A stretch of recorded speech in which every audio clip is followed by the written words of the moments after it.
तो ये तो एबनॉर्मल साउंड हुए। अब कुछ ऑस्कल्टेटरी नॉर्मल वेसिकुलर साउंड भी होते हैं।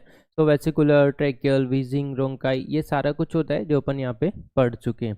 तो वीजिंग कहाँ पे मिलती है? अस्थमा में। सिंपल सा चीज़ है। अब अपन एक चीज़ पढ़ते हैं कि लेरिंजियल डिसऑर्डर को कैसे डिफरेंशिएट करते करोगे। यस, उसका ट्रिक भी यहाँ पे पढ़ेंगे लेरिंजियल डिसऑर्डर्स को। तो देखो पहला लिखा है कि नेक में एक स्वेलिंग है, उसके अंदर एयर है, ट्रम्पलेट, ब्लोवर है और बायर्सी साइन मिल रहा है, तो क्या है? Laryngocele. So cele filled with air, cele में क्या भरा हुआ? एयर। सो लेरिंगोसील मतलब एक स्वेलिंग है जिसके अंदर एयर है, ट्रम्पलेट, ब्लोवर है, बायर्सी साइन है, तो इसके अंदर क्या है? एयर है। यस, नाउ इसके बाद सेकंड दिया है कि एक 4 से 6 साल का बच्चा है, उसको सांस लेने में दिक्कत है, chronic hoarseness of the voice है। सो क्रोनिक, क्रोनिक वर्ड यहाँ पे इंपॉर्टेंट है, क्रोनिक है ना, क्रोनिक हॉर्सनेस है, बच्चा है।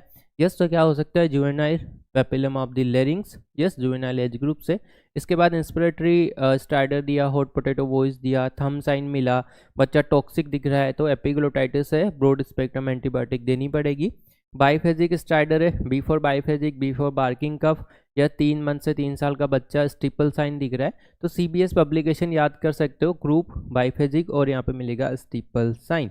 यस, नियोनेट स्टाइडर है, क्राई नॉर्मल है, ओमेगा शेप एपिग्लेटिस है, तो लेरिंगो मलेशिया। सो लेरिंगो मलेशिया को लेरिंगो ओमेगेशिया, यस, लेरिंगो क्राई नॉर्मलेशिया ऐसे पढ़ सकते हो।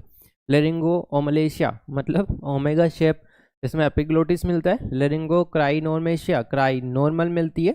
ये सब यहाँ पे है। यस, इसके अलावा यदि बुल नेक हो, शूडो मेम्ब्रेन हो, तो डिप्थीरिया होता है।